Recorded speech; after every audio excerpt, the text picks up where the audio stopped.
اس دن حدیث شریف آئی تھی کہ اس نماز کے اندر دو قاعدے ہوتے ہیں. پہلے قاعدے کے اندر صرف تحیات پڑھنی ہے، پھر تیسری رکعت کے لیے اٹھ جانا ہے. یہاں ایک تھوڑے سے جو کہ ضروری مسئلہ ہے، واجب اور سنت موقدہ.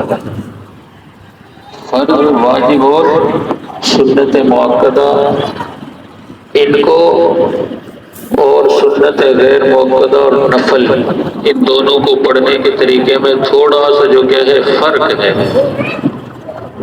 فرض، واجب اور سنت موقدہ ان کا ایک ہی طریقہ ہے، وہ یہی ہے کہ پہلے قاعدے کے اندر صرف تحیات پڑھے اور درود شریف پڑھے بغیر کھڑا ہو جائے.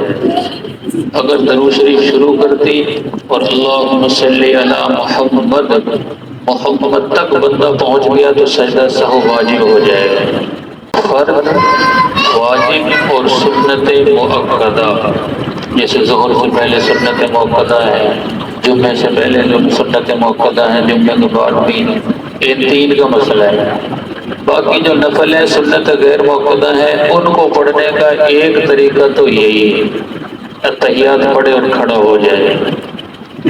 اور دوسرا ایک طریقہ جو کہ سنت غیر موقدہ اور جو نفل ہوتے ہیں وہ آدمی اپنے ثواب کے لیے پڑھتا ہے، وہ ضروری لازمی نہیں، ان کی کوئی پوچھ نہیں ہونی. تو اس لیے علماء نے اس میں ایک یہ طریقہ لکھا ہے جس سے ثواب بڑھ جاتا ہے، وہ یہ کہ دوسری رکعت کے بعد اتحیات پڑھے، اتحیات کے بعد درود شریف پڑھے، درود شریف کے بعد دعا پڑھے، یعنی آخر تک پڑھے جہاں تک بھی پڑھتے ہیں، اور پھر سلام پھیرے بغیر کھڑا ہو جائے. پھر تیسری رکعت ثنا سے شروع کریں، جیسے ہم شروع کرتے ہیں عام طور پہ جو کہ تو ثنا سے شروع کرے، ثنا پھر اعوذ باللہ، بسم اللہ، پھر اس طریقے سے جو کیا ہے وہ باقی نماز پوری کرے. لیکن یہ سنت غیر موقدہ، اور اگر کوئی 4 رکعت نفل پڑھ رہا ہے تو اس کا طریقہ ہے. تو اس میں درود شریف 2 دفعہ پڑھی جاتی ہے، ثنا بھی 2 ہو جاتی ہیں، تعوذ اور تسمیہ اعوذ باللہ بسم اللہ یہ بھی 2 ہو جاتی ہیں.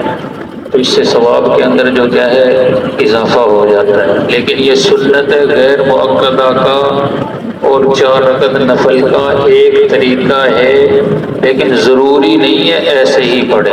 بعض لوگ وہ اپنی طرف سے پتہ نہیں کیا دوسروں سے سوال بھی کرتے ہیں، ہاں جی دسو اثر دیا سنتا پڑھنا کی طریقہ ہے. طریقہ وہی ہے جو عام طریقہ ہے، لیکن اسی طریقے سے ہم پڑھیں تو اس میں زیادہ فائدہ ہے. وہ یہ ہے کہ ہمیں پتہ ہوگا تحیات میں ہم نے کھڑا ہو جانا، اٹھ جانا ہے. کہیں بعد دفعہ پھر آدمی کے ذہن میں نہیں رہتا، اگر موقدہ میں درود شریف وغیرہ شروع کر دی تو سجدہ سہو واجب ہو جائے گا. تو ساری سنتیں ایک ہی طریقے سے پڑھے، اس میں آسانی ہے بندے کے لیے. اور اگر کوئی اس طریقے سے پڑھنا چاہے تو وہ بھی پڑھ سکتا ہے، یہ بھی جائز ہے، دونوں طریقے سے پڑھ سکتا ہے. اللہ رب العالمین سب کو عمل کی توفیق عطا فرمائے.